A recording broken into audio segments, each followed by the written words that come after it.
Yo les potes, on se retrouve dans une nouvelle vidéo, encore une fois avec Nono. Salut Nono. Salut Sacha. Alors Nono, le dossier Kylian Mbappé relancé, sa mère le relance.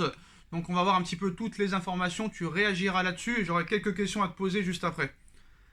Alors, la mère de Mbappé qui relance tout pour son avenir. Faiza Lamari, la mère de Kylian Mbappé, est à la manœuvre pour l'avenir de son fils en fin de contrat avec le Paris Saint-Germain et annoncé très proche du Real Madrid. Le clan Mbappé réclame une fortune au Real Madrid. Alors que la presse espagnole parle d'un accord total entre Mbappé et le Real, la mère de l'attaquant du Paris Saint-Germain serait toujours à la manœuvre pour l'avenir de son fils. Il faut dire que si la tendance est toujours à un départ dans l'esprit de Kylian Mbappé, sa mère militerait de son côté pour une prolongation au Paris Saint-Germain, tout comme son père, alors que l'été dernier a été plutôt pour un départ vers le Real Madrid. Et Faiza Lamari n'entendrait pas faciliter la tâche à Florentino Pérez dans cette affaire. En effet, d'après les informations du journaliste espagnol Eduardo Inda, la mère de Mbappé réclamerait 150 millions d'euros à la direction madrilène comme prime à la signature. Libre le 30 juin prochain, Mbappé n'a pas encore renouvelé son engagement avec le club de la capitale et privilégierait toujours un départ du côté de la capitale espagnole, mais sa mère, déterminante dans les négociations concernant son futur, pourrait compliquer les choses pour le Real Madrid, une ouverture que les dirigeants parisiens pourraient tourner en leur faveur. Honnêtement, ton avis là-dessus, Nono? Eh ben, moi, je vais te dire quelque chose. On atteint des sommets d'indécence. Et ce qui me fait dire que si ça continue comme ça, je risque de me détourner du football. 150 millions d'euros à la signature. Et puis quoi encore? Mais est-ce qu'on se rend compte? Est-ce qu'on se rend compte de cette somme?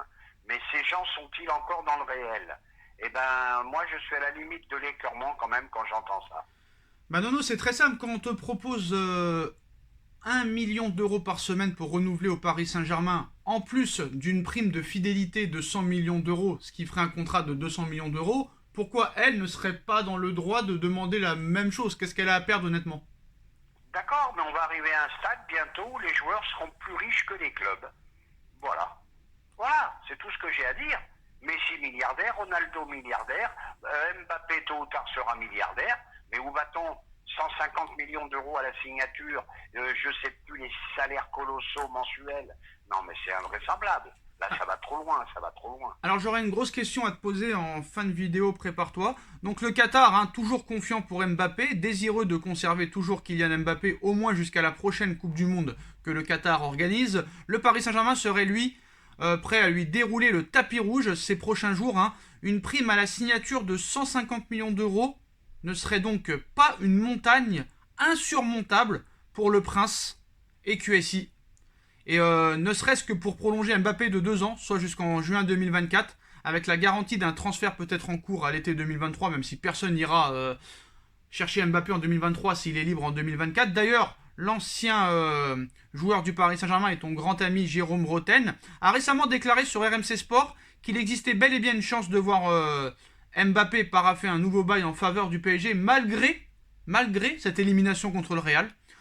Donc honnêtement, Nono, la question que je te pose, bon, on n'est pas surpris que Paris peut s'aligner sur cette prime à la signature vu qu'elle lui a déjà été proposée. Est-ce que Paris est prêt à monter de 100 à 150 millions la prime de fidélité? Et toujours sur cette question-là, Nono, pourquoi Paris, enfin, Paris a été éliminé de la Coupe de France, Paris a été éliminé de la Ligue des Champions, Paris est champion de France. Si Mbappé était si sûr de partir, bah pourquoi il ne l'annonce pas? Pourquoi il ne l'annonce pas? Eh ben oui, il laisse planer le doute. Quant à ta question, ben les Qataris sont prêts à tout. Ils ont bien refusé 200 millions d'euros. Ils sont capables de lui donner 200 millions même à la signature. Et puis voilà, ils sont prêts à tout pour lui. Mais pour moi, c'est une erreur. On ne peut pas, aussi fort soit-il, on ne peut pas tout miser sur un seul joueur. Ça, je ne suis pas d'accord du tout. Mais, Et je dis bien aussi fort soit-il. mais le problème, Nono, c'est que ces dirigeants-là ne comprennent rien. Ils sont dans une ligne directrice et eux, ils leur expliquent, vous savez, moi, c'est comme ça que je veux faire. Donc on continuera à faire comme ça. T'as beau leur dire tout et n'importe quoi, je pense que eux ont leur idée en tête et ils pensent que c'est comme ça que ça marche. Ben oui, c'est Mbappé, je vends des maillots, je vends ci, je vends ça, et on se rend pas compte qu'on n'a pas de milieu de terrain, on se rend pas compte qu'on a un banc qui est pas tellement performant. Eh ben continuons sur ce chemin-là. et on n'aura pas fini de pleurer. Tous les ans, on pleurera en huitième ou en quart. Et puis Moi, voilà. moi, la question que je me pose honnêtement, parce que là, il reste le mois de mars, avril, mai. Paris n'a plus rien à jouer. Je ne comprends pas pourquoi Mbappé ne dit pas clairement qu'il va partir, si jamais il est sûr de partir. Après, rien n'est signé. Mais voilà, est-ce que c'est vraiment fait avec le Real Madrid? Moi, je me pose quand même des questions. Je pense que pour l'instant, à l'heure où on parle, rien n'est signé pour l'instant officiellement. Eh ben, c'est ça qui m'étonne aussi. Vu qu'il n'y a plus rien à jouer, tu es pratiquement champion de France. À moins d'un accident industriel, tu es champion de France. Il n'y a plus rien à jouer, donc je comprends pas. Je suis comme toi, je comprends pas Parce que tu pourquoi sais, ils Nono, l'annoncent pas maintenant. Quand Donc il tu y a es, peut-être une petite fenêtre d'ouverture qu'on ne connaît pas. Mais malgré tout, pour moi, c'est fini Mbappé.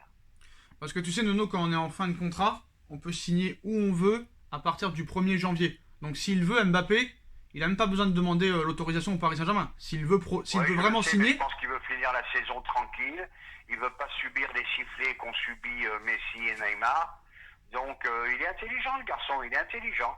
alors maintenant, Il l'annoncera lors du dernier match de la saison au Parc des Princes. Voilà. alors maintenant, Nono, bah, une nouvelle piste qui n'en est pas vraiment une, hein.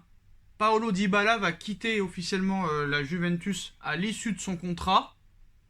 Dybala au Paris Saint-Germain, oui ou non? Non, c'est pas du tout un joueur qu'il faut pour Même moi. gratuit? Même gratuit. Pour remplacer un Icardi ou un Draxler? Non. Zéro. Voilà, bon joueur, très bon technicien, mais c'est pas le joueur qu'il faut pour Paris. Il est plus mauvais qu'Icardi? Il est plus mauvais que Draxler? Il n'est pas plus mauvais que Draxler, mais on a besoin d'autre chose que d'un Dybala. Bon technicien, d'accord, mais souvent blessé, palmarès un peu plutôt faible. Bon voilà quoi. Oui, Il n'y a rien de super excitant de faire venir Dybala à Paris. Hein. D'accord, mais Dembélé c'est excitant. Et Dembélé ne se blesse jamais. Dembélé ne se blesse jamais. Ousmane Dembélé est nettement supérieur à Dybala, je te le dis. Quand il joue. Quand il joue, ben oui, mais c'est toujours le même problème, Sacha, tous ces joueurs-là. Eh bien sûr, Moi, honnêtement, Dembélé à 100%, c'est phénoménal s'il vient à Paris. Moi, je Mais si c'est le Dembélé du Barça, ça redevient une catastrophe. vais vous voilà. dire quelque chose. Dybala gratuit, moi je dis pas non. Hein. Honnêtement, quand je vois Draxler 40 millions, quand je vois Sarabia ce qu'il a fait, bon, il n'était pas non plus le plus mauvais, mais 22 millions. Moi, Dybala gratuit, Mais c'est toujours pareil, gratuit, ok, mais combien de salaire? Non, d'accord, mais moi Voilà. je vois Dybala gratuit, je m'assois quand même et je réfléchis. Je réfléchis. Juste je réfléchis. Voilà. Honnêtement, Oui, hein. on peut réfléchir, mais moi je pense qu'on a surtout besoin de deux très très gros milieux de terrain. Oui, mais ça on sait. D'ailleurs, Paul Pogba s'est fait cambrioler il y a quelques jours pendant le match contre Atlético Madrid. Et ses enfants et sa femme étaient présents. Donc là, il y a encore plus des monuments, plus de sources qu'il va quitter Manchester. Et il n'y a que Paris qui peut vraiment le recevoir. Eh ben, le Pogba de l'équipe de France, je dis oui. Le Pogba en club, je dis non. Après, Nono, je sais pas si tu es d'accord avec moi, mais depuis qu'il a signé à Manchester United, Paul Pogba à Manchester, honnêtement, en Ligue des Champions, c'est zéro. Ils n'ont rien fait du tout. Et il était vachement plus performant à la Juventus qu'à Manchester United. Hein. Ah ben, je suis d'accord avec toi. Très très fort à l'époque de la Juve. Bon, c'est vrai qu'il avait Monsieur Pirlo à côté de lui, ça arrange bien les choses, mais je trouve qu'à Manchester, il a regressé.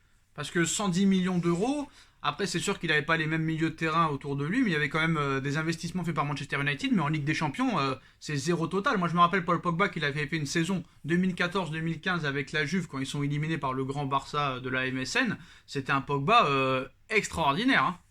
Ah, Pogba à la Juve, phénoménal.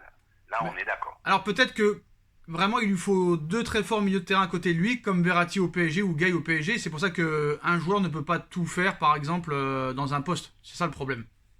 Ça, c'est sûr. Et il faut surtout un milieu complémentaire.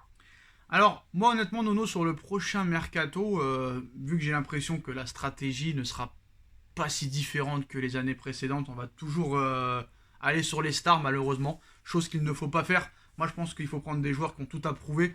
Mais bon, ils continueront comme ça, donc faudra pas être surpris au mois de juillet et au mois d'août. Tu me diras ce que t'en penses, Nono, mais moi je pense que ils vont essayer, quand Di Maria partira, de faire Ousmane Dembélé gratuit.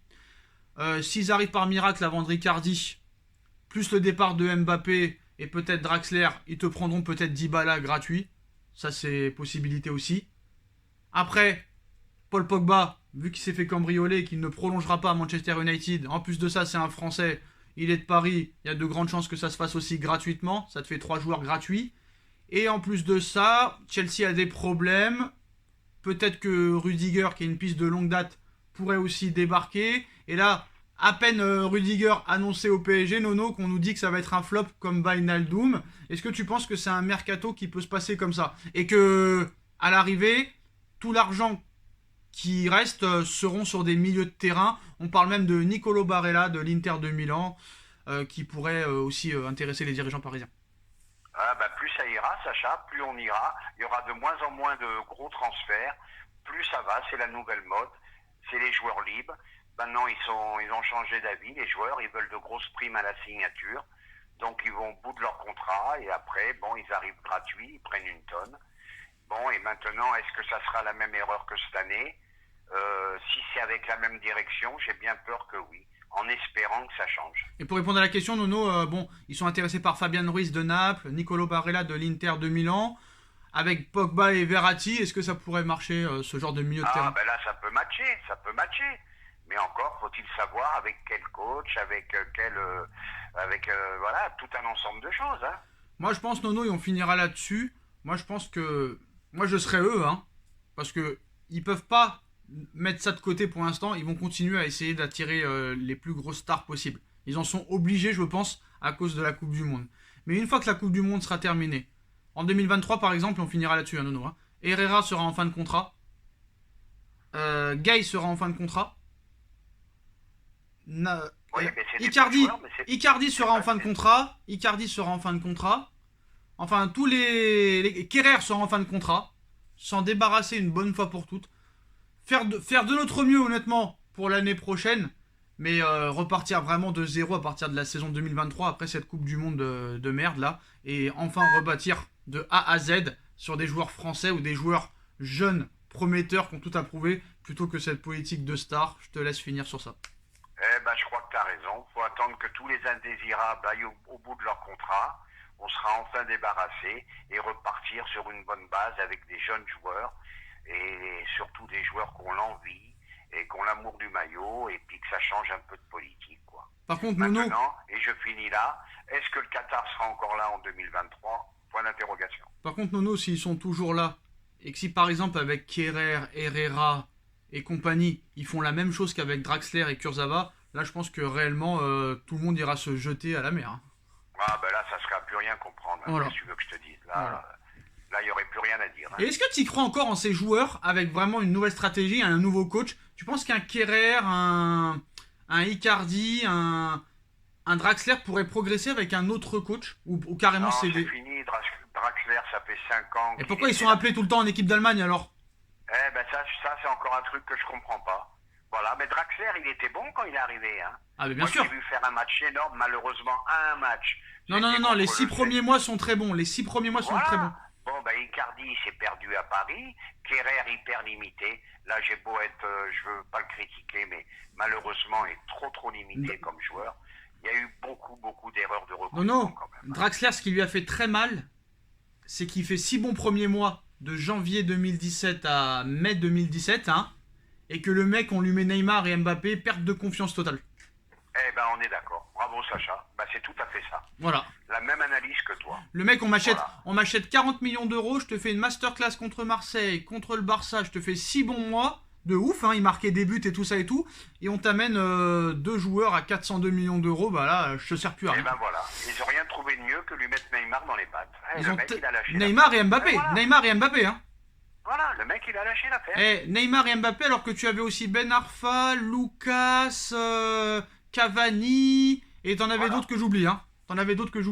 T'avais Guedes aussi, beaucoup de joueurs. Bon bah voilà, en tout cas... Pour moi, Draxler, c'est une vengeance. Hein. Ah, c'est sûr. Vous m'avez niqué, je vais vous niquer, je pars pas, je vais jusqu'au bout de mon contrat. Très intéressant. Comme disait dans Prison Break le capitaine Bellic, hein. Ouais. Baise-moi une fois, je te baise 2 fois. Eh ben voilà, mais c'est tout à fait ça. Désolé pour ces mots un petit peu violents. Voilà les postos, bah dites-nous en commentaire ce que vous en pensez. On like, on partage, on commente, on s'abonne et on se retrouve très vite pour une nouvelle vidéo. Merci à tous, merci Nono. Tchuss. Tchuss.